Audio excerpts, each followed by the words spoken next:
Hello, Tungsten Miner here. Today I am getting into part 3 of a mod spotlight on Create, having to do with moving power around, so gears and shafts and belts and chain drives and all sorts of fun stuff. Let's jump in. Okay, here we are, starting part 3, finally get to talk about what these gears are all about and how to use them.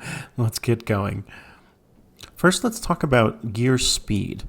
So you can see I've got a bunch of gears here that all are connecting to each other. So these little cogs will connect to each other if they are immediately adjacent, on tops or bottoms, lefts or rights.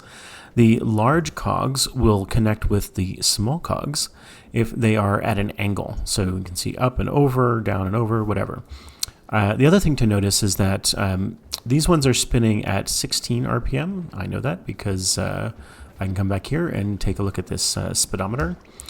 Oh, let me get myself some goggles, make that a little bit easier to see. Okay, yeah, so moving at 8 RPM, with a stress of 128. And I deliberately chose the water mill here, or the water mill, whatever this thing is, water wheel, so that it shows both stress and rotation. So we've got rotation of 8, we've got stress of 128. And now we've got this gear, it connects to this gear. Obviously, they're moving the same speed, but in opposite directions. And then I've got this large cog wheel up here, which is moving at a different speed. If you look carefully, you can see it's half speed. So over here, I can see it's moving at 4, and it's still at 128. So the stress is the same as you're going from one speed to another. It's moving half as fast, but it has the same stress. And then it connects in with this smaller cog wheel, which is turning this cog wheel. And we can see we're now back to 8 RPM and at the same stress. So kind of a couple of important lessons. One, cogs connect horizontally or vertically. And the large cogs connect to the small cogs only on an angle. Another thing we can do is we can power a large cog and then turn 90 degrees by adding another large cog that's at a diagonal. So we can see here we've got the two of them with this one block kind of in between, and they're meshing over in this other block here. So they're going to find each other when they're at that angle, and this is how you turn 90 degrees. And obviously I can go 90 degrees sideways, I could turn 90 degrees upwards, whatever you want to do. I could have another gear over here that also moves 90 degrees in the opposite direction, so there's all sorts of choices. Now let's talk about belts. So what we're looking at here is I put down a shaft, and then I grabbed one of these belt objects here. And these things are made from kelp, actually. So you're going to want to go find yourself a bunch of dried kelp. And you right-click once on one shaft, and then you right-click on another shaft that's up to 20 meters away. So you can actually go pretty far with these things. And it will create a belt that drives between the two of them. You can drive many shafts, many belts on the same shaft. So I've got one engine back here that's driving a shaft here, and it's driving this one and this one and this one. All of them have belts on them. So you can see you can have belts that go horizontally, diagonally, or vertically. And then I chose, just because I liked the looks of it, to right-click with an andesite case on the end of the belt here, and on the end of the belt there, and up there, and over there. Completely decorative, absolutely no reason you have to do that. It works totally fine without it. But if you want it to look like it's, say, mounted on the ground or the ceiling or whatever else, that's how you do it. So 3 different kinds of belts. Right-click on one shaft, right-click on the other shaft. That'll make the connection. And you can do them up, down, or horizontally. The other thing to notice is that you only have belts that are lined up with each other along this axis. All of these are straight on. So if I had a shaft here and another one way up here, I couldn't shift from this over a meter and up. They have to be sharing a same dimension along the shaft. Next, though, let's talk about belts for moving items around. As you can see, I've got 4 different belts here. I have right-clicked each belt with a different color die, and so I get these fancy patterns. And I've also tossed some objects on the belts. And as you can see, they get shifted around from belt to belt as one object comes to the end of the belt it's on. It gets bumped onto the next belt. So you can use this for moving items around in any which way you want to. The colors are completely decorative. They don't make any difference at all. And then finally, belts can have shafts in the middle. So the ones that we've seen so far, we've only had shafts at the end. But I was able to put down 1, 2, and 3 shafts. I right-clicked on this one, and then I skipped over and right-clicked on this one. And it automatically added this into the middle. And then I went to the back and I added another shaft over here and another shaft over there and added a belt. Right click. And now I'm able to take the power from this generator, have it go through this andesite encased shaft to turn this belt here. That belt turns this shaft, which is connected to there. I've got a belt going up connected to there. And so this shaft is connected in the middle and can now turn this belt as well. So using a combination of belts and shafts, you can actually move power around quite a long ways between different places. And remember that belts are made out of kelp, so they're pretty cheap to make when you get right down to it. That gives you a lot of options for moving power around kind of at a distance. This is sort of your best bet. Okay, so let's talk about some special machines, little boxes and things for dealing with transitioning power from one state to another. Here we've got a gearbox, and a gearbox has basically this inside of it. So I've got my input shaft here. This is where my motor's coming in, say on this example. And then over here, I've got power coming out, which corresponds to, say, this little gear over here. And what's going on is I'm turning this gear. It's turning 2 different gears in either direction, which align with this other gear, and then that comes out the box. So basically, this is what's going on inside. And what that allows us to do is to rotate power 90 degrees pretty easily. So I can take power here and then have it go upwards and downwards inside a single box, because as you can see, that thing is quite large, and maybe you don't always have room for it. The other thing you can do is change the direction. So if I click on a certain face that has a shaft coming out of it, like this face here, I can rotate the other 4 faces. So now I've shifted so that the face that's not getting connected to is up instead of being in the front, and the shaft is now on the sides. I can click this again and it will rotate another 90 degrees so that what was the top is now on the bottom, but it doesn't matter because it's all shafts coming out and moving power around.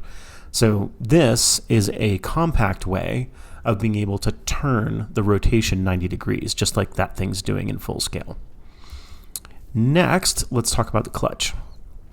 This is a block which can disengage the rotation from one side to the other.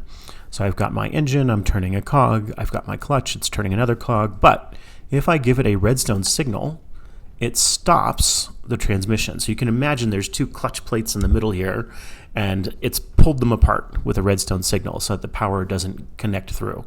Turn the signal off, and now the power resumes. And then one last little device to look at. This is a gear shift. It basically allows you to put things in reverse. You get a redstone signal, it turns it into reverse, you put the redstone signal off again, and it goes straight. Okay, now a little bit more complicated is the chain drive. At first blush, it looks rather like using belts, but it has some mechanics of its own. First, you do need to have every single space filled. So unlike with a belt, I can't put down a shaft and then another shaft and then just connect over a long distance. You gotta, each and everything has to have its own chain drive. The other thing to notice is that there's no external movement, right? So a belt moves items that are sitting on top of it. That's not true for chain drives. But what you can do is mix chain drives with these adjustable chain gear shifts to be able to do pretty interesting things with shifting speed. Like we saw with the big gears and little gears, this allows you to do it in a much more compact way. So if I have an adjustable chain gear shift with power coming in, I can throw a redstone signal. The power coming in is the same. This is rotating the same. But every other thing that's on the same chain drive now goes twice as fast. So notice that this is at 32 right now. If I turn this off, it goes back to 16, which matches the motor that's turning at 16. Turn this on again. We got 32 here, we got 32 here. So it affects the entire rest of the chain drive. If we do the same thing, use a gear shift on something that isn't powered, then it only affects this one unit. So this guy's still going 16, but this one has halved down to 8. So if you apply power to the input, you're going to double everything else. If you apply power to something else, you're going to have its speed. So if I do both, then I've now got 16 and 16 because they both have power. So this has doubled everything else, but this has halved itself. And this one, unpowered, is still doubled because we doubled the input. Little complicated, play around with it. It becomes pretty clear once you've messed with it a bit. This last example, so using the same gear shift, shows that the gear shift recognizes partial redstone, so the incremental kind of redstone. And this little guy here is an analog switch lever. So unlike your regular lever, which is either on or off, this guy can be kind of somewhere in between. So if we notice, turning at 16 RPM right now, if I crank this up to, say, 4, this is now down to 12, right? So I've gone up by a quarter. This has come down by a quarter. If I crank this up to 8, it's now not quite half, almost half. If I go all the way to 15, it acts exactly as though it's one of these levers. So this allows you to ratchet down your speed in a much more incremental kind of fashion, which is quite difficult to do with combinations of gears and all the other things. So it's kind of the only way to get those in-between partial speeds. Shift right click brings this guy all the way back to 0. Another thing that you can do with these chain drives is they can turn on their axis 90 degrees. So what I've done is I've got some power underneath here. It's driving upwards through this whole stack, and you can see turning the cogwheel up there, and you can see that the shaft is kind of poking out. And then since these guys are at 90 degrees, they're able to get turned as well. So this is a very convenient way in a very compact space to be able to move power from one place to another. So I've got one engine all the way on the bottom there, and it's able to turn all of these things in all sorts of different directions. The one thing you can't do is if I put a shaft going this way, so that it's perpendicular to the direction of this shaft, it won't turn. It's not able to do that. So it can only twist by 90 degrees. So that's your chain drive. Next up, we have a sequenced gear shift, and this is almost a computer, sort of. So that's this box on the bottom here, and if I right-click on that, I actually get an interface. This is kind of unusual in Create. Most things don't have one. And it allows you to put in a sequence of instructions.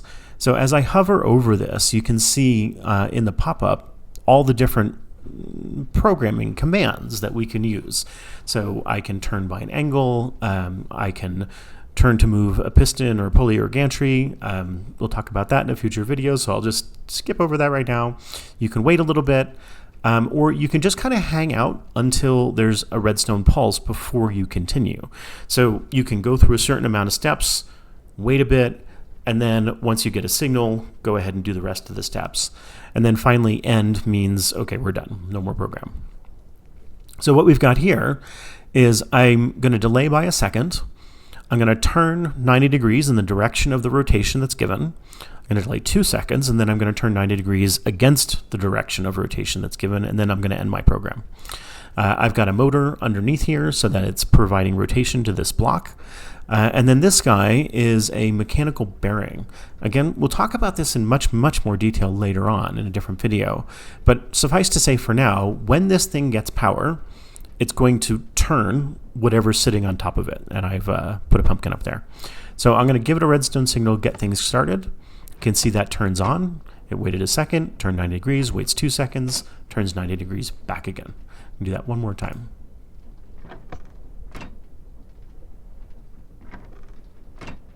Okay, so that's executing my little program.